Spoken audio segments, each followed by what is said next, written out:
Hi guys, another beautiful rainy day here in Chilliwack, British Columbia. If you're ever wondering what my actual voice sounds like when I'm not being crazy, I wasn't going to mention that, but this is what my actual voice sounds like when I'm not being completely crazy. Um, this is what it sounds like. I just wanted to make a video because I do get serious, believe it or not. I don't always make insane videos and I don't always act insane. I'm a pretty serious guy, relatively, although I like to joke. But I want to describe to you guys today what OCD is like. I was diagnosed with OCD after many years of not understanding what it was. It manifests in different ways, but for me, it manifests in organization. I fixate very compulsively on organization. And so a good example would be the way I have been for the last week. Now, just keep in mind before I say this that it can be balanced. And it can be done, used healthfully. It is a gift, as much as it is a setback. I have been in every single nook and cranny, storage nooks and crannies, every single closet, every single cabinet, close to every single bin that I have with things stored, and I organize it. I've bought containers. I have coordinated and moved tiny miniature items like pencils, erasers, office supplies, screws, nails, socket bits. They are all perfectly organized. And when I say I've been to every single bin and thing, I'm not talking about just I spent a little bit of time organizing. No, I've purchased bins. I have spent half an hour of my free time thinking about how I can organize this better, planning things out and structuring things, sometimes physically and mentally, to make it all work out in a very efficient way. I didn't necessarily want to do this. I felt like I had to do this. And it just started with one. And then I had to go to the other thing. And I start doing one thing. And then my eye catches. I go like this. And I go like, well, that needs to be organized too. And so I keep going and I go. It's been a month now. And I've finished all the closets. I finished all the bins. And I'm happy, but I do at least recognize now that that's a gift and a setback of my quote-unquote mental illness. And I don't actually say, I'm not going to say I actually take that back. It is not mine. This is something that has eventually become a little bit of who I tend to act like. Maybe that's not the right way to say it. It's become a part of how I act, considering past life circumstances. It does run in my family. However, there are circumstances that have happened in my life that caused me to progressively have a tendency towards this reaction. It's formed a neurological pathway, if you will. I don't know. I'm not a professional on this, but I think that's the best way to explain it. Epigenetics is part of it.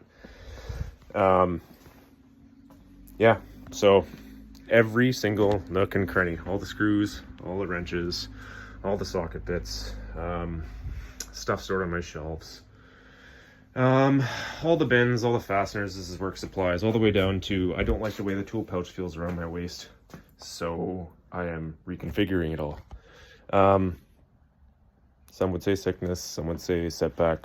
I call it a talent and a gift, and I just have to learn to manage it. You have to learn to manage it if you struggle with it. And there is a way to do this healthily. And I know it doesn't manifest like the way it manifests with me. But I just want to say that there's a way to manage it. That's all. That really is all. You can do it in a healthy way. You can use it in a healthy way. It doesn't have to own you. You just have to harness it like all difficulties. It's failure is feedback. All difficulties are useful for you. In the long term, and understanding, being conscious about whatever setbacks you might have is fully and completely a healthy thing that you can do, and you will be able to overcome your mental illness, and don't identify under it. Like I just said, it's not your mental illness. I want to word it exactly, but I don't know how to word that exactly. I don't know if I'm qualified to word that exactly, but do not identify under the mental illness that you have been diagnosed with. We don't call ourselves cancer when we get cancer. We don't call ourselves ALS when we get ALS. So don't call yourself depressed when you get depressed.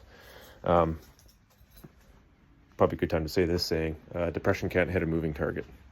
So get up, get at it. I also suffer with depression.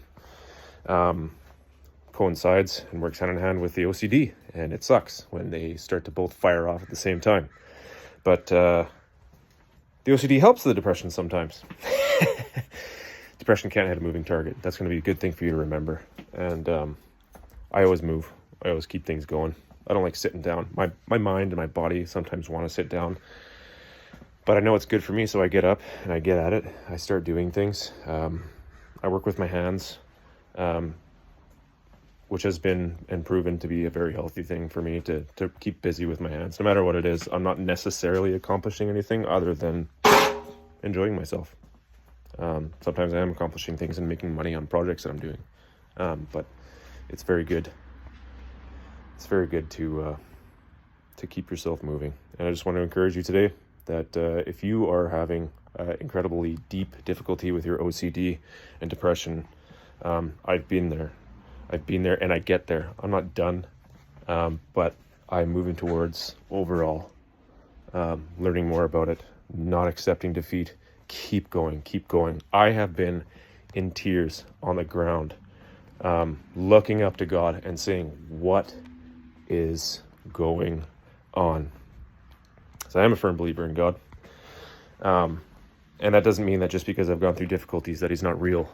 He doesn't care. He has a divine purpose for the difficulties in these life. He has a divine purpose for life. He has a divine purpose for sickness. Don't ever turn away from believing that, because the moment you do that, you'll start relying on yourself way too much, and you're going to crush yourself in the end. It doesn't matter how long it takes. It might take to the very last moment of your life, and then you realize, oh, there's a God. Probably thought it would be a good thing. It's likely a good thing to mention that this is not what I look like. It was my colleague's birthday the other day, and it's technically my boss. Not really. We're both self-employed, but we both sub out to the same company, and he has 10 times the experience in me. Well, 4 times. 3 times, roughly. Is that OCD? I don't know. Anyways, this is what he looks like. So you gotta have fun. You gotta have fun. You gotta have fun. Love you guys. Have an awesome day. Why did I go to work looking like him? I really have no idea. Why did I think that was a good idea on his birthday? I really don't know. But thought it'd be fun. He had a kick. We had a kick. I even convinced the boys to do it too. This is what one of you guys looks like. And you gotta have fun. I'm gonna say it again. Have fun. Make time for it. Anyways, it's been some time. Just finishing up this video inside now. My 4th frame here. Yeah. So I hope you guys enjoyed. This is just kind of honest to me.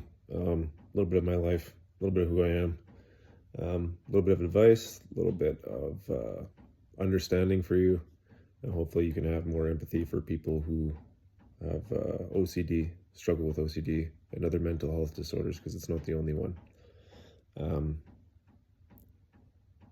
Anyways, yeah, love you guys. I'm an interesting guy. You'll probably get to know that, and I look forward to growing out my hair now. My wife doesn't like this haircut. She's been asking me to grow out my hair, and I have now mimicked a bald person. So don't do that with your marriage. Grow out your hair if your wife wants you to grow out your hair. She loves you. She thinks you're better looking with hair.